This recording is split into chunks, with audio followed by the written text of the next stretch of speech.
నమస్కారం అండి. ఈరోజు ఎర్రగడ్డ, పచ్చిమిర్చి, టమోటా ఈ 3 కాంబినేషన్తో రోటి పచ్చడి చూద్దాం. వేడివేడి అన్నంలో వేసుకొని తింటే చాలా బాగుంటుంది. కారం అట్లే నశాలానికి ఎక్కుతుంది. ఒకసారి ట్రై చేసి చూడండి మీరు కూడా. ముందుగా ఎండు కొబ్బరి వేసి రోటిలో కొంచెం బాగా మెత్తగా అయ్యే వరకు దంచుకోవాలా. ఇది కొంచెం బాగా మెదిగిన తర్వాత కొద్దిగా కల్లుప్పు, మన టేస్ట్కి సరిపడా కల్లుప్పు వేసుకొని మళ్ళీ ఇంకోసారి కొంచెం బాగా మెత్తగా మెదిగే వరకు దంచుకోవాలి. ఇప్పుడు 2 పచ్చిమిర్చి వేసి మళ్ళీ ఇంకోసారి కొంచెం బాగా మెదిగే వరకు దంచుకోవాలి.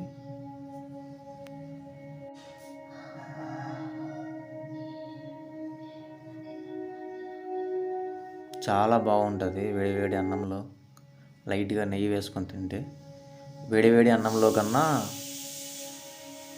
చద్దన్నంలోకి అది ఇంకా చాలా బాగుంటుంది. ఇప్పుడు పచ్చిమిర్చి వేసుకొని కొంచెం మెత్తగా అయ్యేంతవరకు దంచుకోవాలి. తర్వాత మనం ముందుగా కట్ చేసి పెట్టుకున్న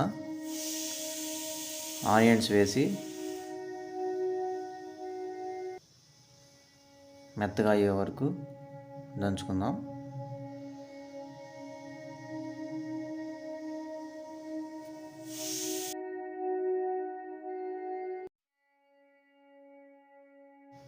ఇందులోనే టమాటో కూడా వేసి ఒకసారి బాగా మెత్తగా అయ్యే వరకు దంచేసుకొని తీసి పక్కన పెట్టుకుందాం.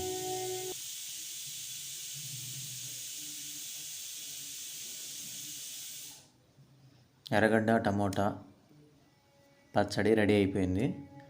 దీన్ని వేడివేడి అన్నంలో కలుపుకొని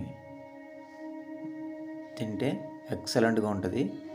కారం అట్లే నశాలానికి ఉంటుంది. ట్రై చేసి చూడండి.